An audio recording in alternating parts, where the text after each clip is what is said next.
ओम वंदे देव उमापतिं सुरगुरुं वंदे जगत्कारणं वंदे पन्नगभूषणं मृगधरं वंदे पशूनां पति वंदे सूर्यशशाङ्कवह्निनयनं वंदे मुकुन्दप्रियं वंदे भक्तजनाश्रयं च वरदं वंदे शिवं शंकरम।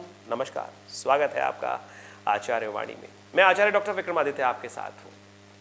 देखिए, धनु राशि वालों के लिए क्या कुछ बनने वाला है योग, और कैसे शिव महारात्रि पर आप अपने कष्टों को दूर करने के लिए योग बना सकते हैं, रास्ता बना सकते हैं। ये एक सूत्र है। शिवरात्रि एक ऐसा सिद्ध समय है, ऐसा शुभ मुहूर्त है, एक छोटा सा कार्य आपके जीवन में आपके अनेक प्रकार के कष्टों को दूर कर सकता है। वैसे तो आप भगवान का नाम तो हर रोज ही लेते हैं, बिल्कुल लेना भी चाहिए, लेकिन यह मुहूर्त जो है सिद्ध रात्रि का मुहूर्त है। सबसे पहले इसका महात्म्य समझ लें। स्कंद पुराण में एक कथा आई है कि एक शिकारी था और वो जीवन पर्यंत बहुत अलग अलग शिकार करता था, उसी से उसकी आजीविका चलती थी और उसी से उसका परिवार चलता था, उसको कोई और कार्य आता नहीं था। कहा जाता है कि वो व्यक्ति जो था वो किसी ना किसी प्रकार से, सब इस प्रकार से शिकार करना, किसी प्रकार से हिंसा करना वाला है, पाप कृत्य माना जाता है एक तरह से, लेकिन कुछ और आता ही नहीं था। देवयोग से वही उसका आश्रय था और वही वो कार्य करता था। तो कहा जाता है कि एक दिन जंगल में फंस गया और उस दिन भाग्य से उसने शिव की पूजा कभी करी नहीं थी, और कहा जाता है कि वो एक पेड़ पे चढ़ गया था और रात्रि में वो शिव का विशेष तौर पर बिलपत्र पेड़ था और उसी के हिलने वगैरह से रात्रि में जब वो पत्ते थे वो नीचे गिर जाते थे, और पत्ते नीचे गिर जाते थे। देवयोग से क्या था कि वहाँ किसी ने, आमतौर पर बिलपत्र के पेड़ को खासतौर पे भगवान शिव का स्थान माना जाता है, तो वहाँ लोग एक पिंडात्मक तौर पे किसी ने पूजा करी होगी, वहाँ शिवलिंग बना दिया था। अब तो पूजा होती नहीं थी, लेकिन विशेष तौर पर जंगल था, कोई सन्यासी रहे होंगे वहाँ पर, कभी जंगल में उस बना दिया और उसी पे भगवान शिव के बिलपत्र पर वो बिलपत्र जो थे वो हिलने से गिरते रहते थे। अब आपके मन में शंका उत्पन्न हो सकती है कि भैया हिलने से पत्ते थोड़ी गिर जाएंगे। देखिए, फागुन का महीना होता है, पतझड़ चल रहा होता है, और पतझड़ में शंका का निवारण करने के लिए ये कथा ऐसे समझ लें कि कपोल कल्पित नहीं है, क्योंकि योग में आपको समझा रहा हूँ, प्रत्यक्ष समझाने का प्रयास कर रहे हैं हम कि फागुन का महीना, पतझड़ का मौसम, आमतौर पे बिल्व पत्र के पत्ते जो है ऐसे ही गिरते रहते हैं। जो उस पेड़ को देखा है जिन्होंने, वो सब समझ जाएंगे बिल्कुल। कहीं भी ये कपोल कल्पित या किसी ने ऐसी ही भ्रांति फैलाने के लिए कथा लिख दी, स्कंद पुराण में ऐसी कथा कोई नहीं लिखने की आवश्यकता, प्रमाणित कथाएं हैं सारी की सारी।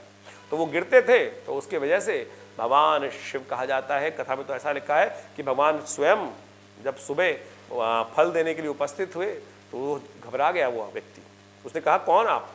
भगवान शिव, आशीर्वाद मांगो। उनको आशीर्वाद भी मिला उससे, भगवान के दर्शन से। अब यानी आप भगवान का जप इस तिथि में चाहकर करो या अनचाहे रूप से आपके द्वारा शुभ कर्म हो जाए, उसका फल आपको प्राप्त हो सकता है। इस कथा को उस सूत्र में समझने का प्रयास करना चाहिए। कुछ भ्रांतिवश लोग हैं, क्योंकि जाकी रही भावना जैसी हरि मूर्तता को दिखे तैसी, इस कथा को कई प्रकार से लोग अनायास अनगल भी कुछ सोच सकते हैं, लेकिन हमने आपको भक्त के माध्यम से एक सही रूप से समझाने का प्रयास किया। तो धनु राशि वालों के लिए ग्रहों का योगायोग चल रहा है, जो इस वक्त समझने का आपको प्रयास करना चाहिए। आपके ग्रहों के दृष्टिकोण से शनि की 7.5 तो आपके से उतर गई है, लेकिन शनि महाराज आपके ऐसे भाव में चले गए हैं जो आपके कार्यों में विलंब उत्पन्न करने वाले हैं, विलंब उत्पन्न करने वाले हैं। देखिए, शनि का अर्थ होता है धीरे धीरे, शनि शनि चलने वाले।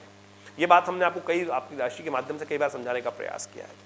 और ऐसे में आपके लिए विशेष योग बन रहा है इस समय, धनु राशि वालों के लिए विशेष योग बन रहा है ये, कि आपको, यदि आप पत्थर के बने हुए शिवलिंग का, पत्थर के बने हुए शिवलिंग का, नर्मदेश्वर का विशेष तौर पर, ऐसे जो जमीन में गड़े हो, उनका नित्य प्रति पूजन शुरू कर दें। शिवरात्रि का वो सिद्ध मुहूर्त है। मैं आपको धनु राशि वालों चाबी दे रहे हैं, हम आपको समझ लीजिए। और एक बात शर्त लगा के कह रहे हैं कि जिसको एक्सपेरिमेंट करना हो, मैंने तो आपको कथा समझा दी कि विश्वास हो तब भी और अविश्वास हो तब भी। बहुत सारी चीज़ आप एक्सपेरिमेंट के तौर पे करना चाहते हैं ना, करके देख लो। 2 वर्ष तक यदि ये उपाय आप लगातार करो तो आपके सारे कष्ट दूर होने के योग बन सकते हैं। आप नित्य प्रति शिवरात्रि के दिन ही भगवान का एक नर्मदेश्वर शिवलिंग लाकर अपने घर में जहाँ कच्ची जगह हो वहाँ उसको स्थापित करें, मिट्टी के अंदर स्थापित करें। यदि घर में कच्ची जगह नहीं है तो एक विशेष तौर पर गमला ले आइए, उसमें तुलसी का पेड़ लगाइए या केले का पेड़ लगाइए और वहाँ भगवान के नर्मदेश्वर शिवलिंग को स्थापित करके नित्य प्रति उस दिन से उनकी पूजा आरंभ कर दीजिए। और विशेष तौर पर उन पर पंचामृत के द्वारा, पंचामृत में यानी विशेष तौर पर गाय का दूध, गाय का घी, गाय का दही, गाय का विशेष तौर पर चीनी और मिलाकर, उसके अंदर विशेष तौर पर चीनी मिलाकर और शहद मिलाकर उसके द्वारा भगवान का अभिषेक नित्य प्रति करना शुरू कर दीजिए। देखिएगा, ये सूत्र हम आपको दे रहे हैं, आपकी राशि के अनुसार से दे रहे हैं, ग्रहों के योगा योग के अनुसार से दे रहे हैं, शास्त्रोक्त दे रहे हैं। मान लीजिए हमने जिसको भी बताया ये उपाय उनकी धनु राशि में जिस वक्त योग जो बन रहा है उसके अनुसार से बताने का प्रयास कर रहे हैं। देखिएगा भगवान शिव का चमत्कार होगा। आपके मंत्र जप से भगवान को ओम नमः शिवाय का जप करते हुए केवल या त्र्यंबकम यजामहे सुगंधिम पुष्टिवर्धनम उर्वारुकमिव बंधनात् मृत्योर्मुक्षीयमामृतात्, ये मंत्र का जप करते हुए नित्य प्रति इस उपाय को करने का प्रयास कर दीजिए। शिवरात्रि के दिन तो विशेष तौर पर करने का प्रयास करिए ही करिए। उस दिन तो विशेष तौर पर यदि सामर्थ्य है तो रुद्राभिषेक में भाग लें और भगवान का मंत्र जप करें। देखिए आपके समस्त प्रकार के कष्टों को दूर करने के लिए आपका जो ग्रहों का योगा योग है, वैसे तो आपकी बुद्धि पर शनि की दृष्टि पड़ रही है और साथ साथ आपके भाग्य पर शनि की दृष्टि पड़ रही है इस वक्त गोचर के दृष्टिकोण से, और साथ साथ आपको जो विशेष तौर पर जहाँ बैठा है शनि पुरुषार्थ वाले भाव में बैठा है और पुरुषार्थ वाले भाव में बैठकर पुरुषार्थ में कमी लाने के योग देता है।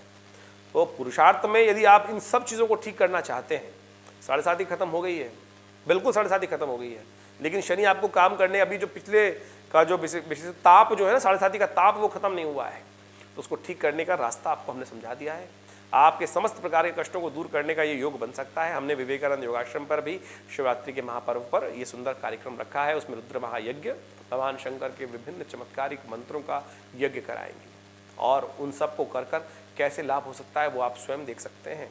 आप आशा करते हैं इस कार्यक्रम में भाग भी लेंगे और साथ साथ ये उपाय भी करेंगे।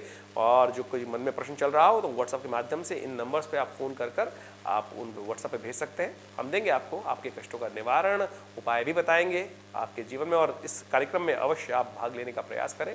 दिल्ली में विवेकानंद योगाश्रम में, लक्ष्मी नगर में ये आश्रम है और वहाँ ये सुंदर कार्यक्रम का आयोजन किया जा रहा है। आप इसमें भाग ले सकते हैं। धन्यवाद।